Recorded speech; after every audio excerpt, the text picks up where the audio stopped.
Life on the Mississippi by Mark Twain. Chapter 49. Episodes in Pilot Life.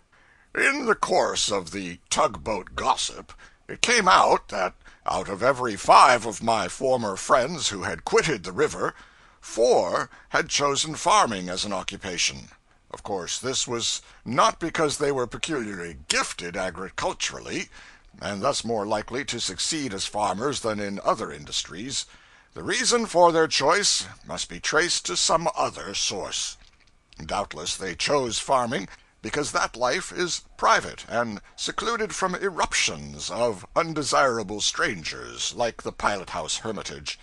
And doubtless they also chose it because on 1,000 nights of black storm and danger they had noted the twinkling lights of solitary farmhouses as the boat swung by, and pictured to themselves the serenity and security and coziness of such refuges at such times, and so had by and by come to dream of that retired and peaceful life as the one desirable thing to long for, anticipate, earn, and at last enjoy.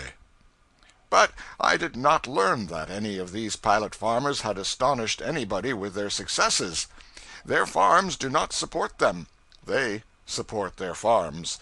The pilot farmer disappears from the river annually about the breaking of spring, and is seen no more till next frost.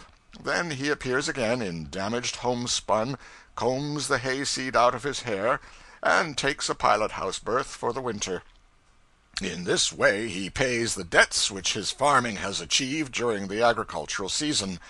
So his river bondage is but half broken.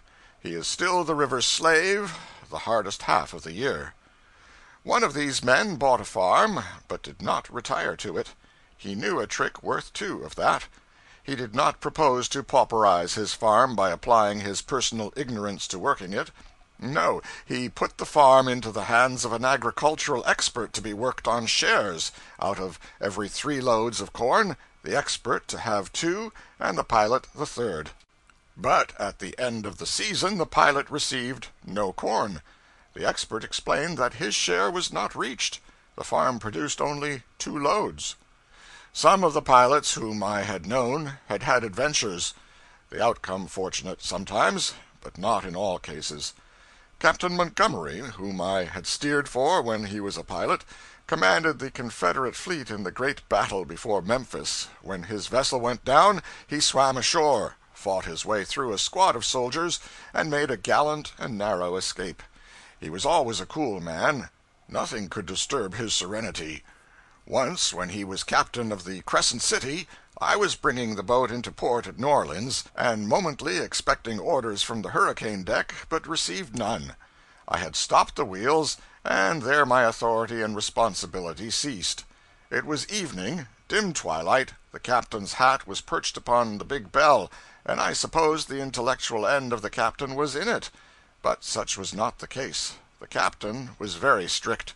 Therefore I knew better than to touch a bell without orders. My duty was to hold the boat steadily on her calamitous course, and leave the consequences to take care of themselves, which I did. So we went plowing past the sterns of steamboats and getting closer and closer. The crash was bound to come very soon, and still that hat never budged, for, alas, the captain was napping in the Texas. Things were becoming exceedingly nervous and uncomfortable. It seemed to me that the captain was not going to appear in time to see the entertainment, but he did. Just as we were walking into the stern of a steamboat, he stepped out on deck and said with heavenly serenity, "Set her back on both," which I did. But a trifle late, however, for the next moment we went smashing through that other boat's flimsy outer works with a most prodigious racket.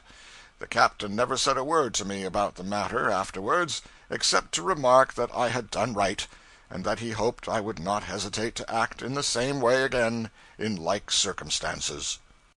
One of the pilots whom I had known when I was on the river had died a very honorable death.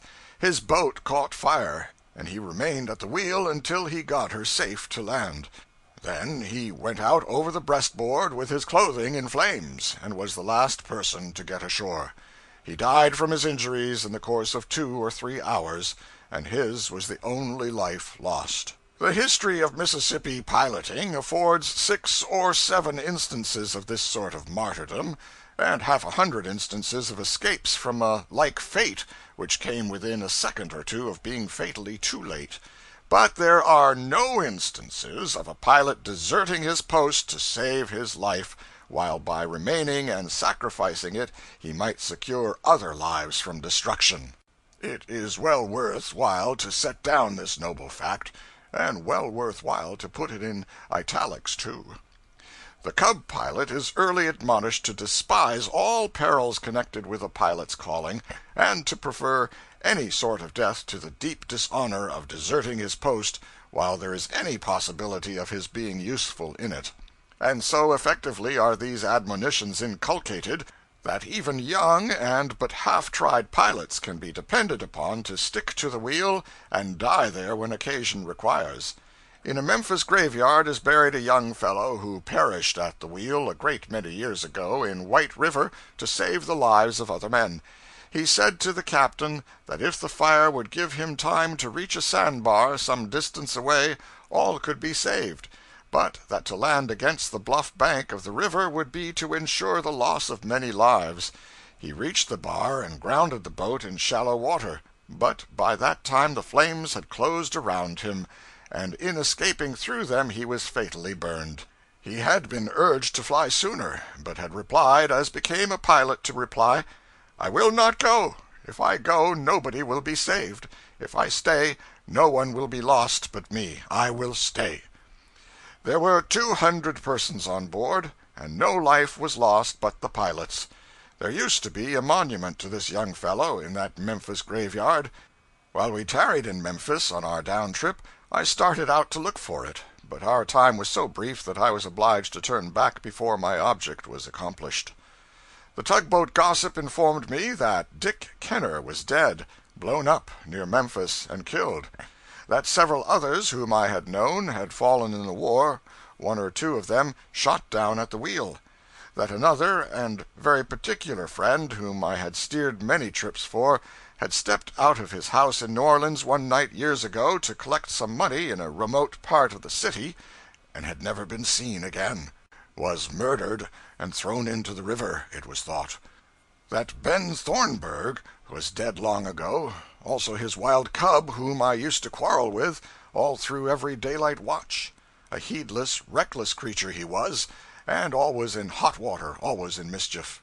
An Arkansas passenger brought an enormous bear aboard one day, and chained him to a lifeboat on the hurricane deck. Thornburg's cub could not rest till he had gone there and unchained the bear to see what he would do. He was promptly gratified. The bear chased him around and around the deck for miles and miles, with 200 eager faces grinning through the railings for audience, and finally snatched off the lad's coat tail and went into the Texas to chew it.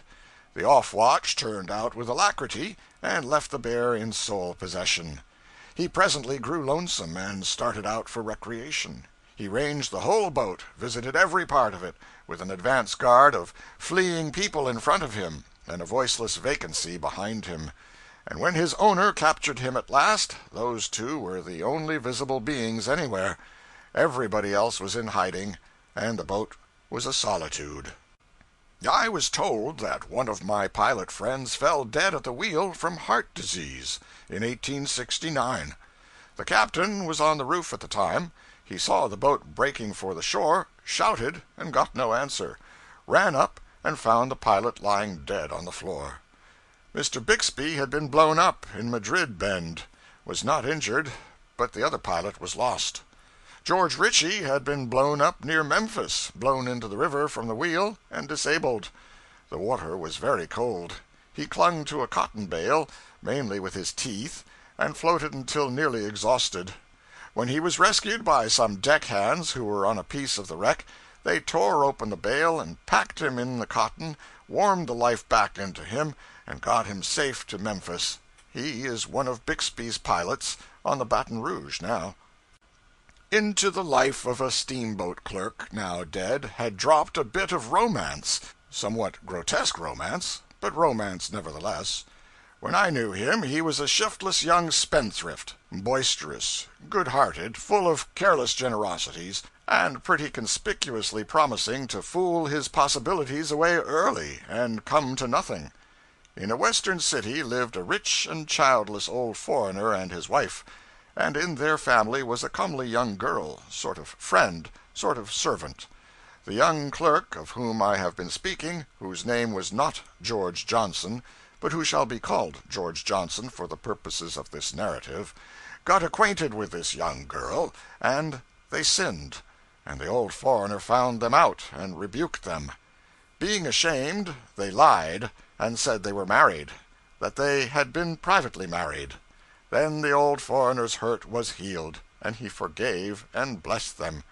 After that they were able to continue their sin without concealment. By and by the foreigner's wife died, and presently he followed after her. Friends of the family assembled to mourn, and among the mourners sat the two young sinners. The will was opened and solemnly read. It bequeathed every penny of that old man's great wealth to Mrs. George Johnson. And there was no such person. The young sinners fled forth then, and did a very foolish thing: married themselves before an obscure justice of the peace, and got him to antedate the thing. That did no sort of good. The distant relatives flocked in, and exposed the fraudful date with extreme suddenness and surprising ease, and carried off the fortune, leaving the Johnsons very legitimately and legally and irrevocably chained together in honorable marriage, but with not so much as a penny to bless themselves withal. Such are the actual facts, and not all novels have for a base so telling a situation. End of chapter 49.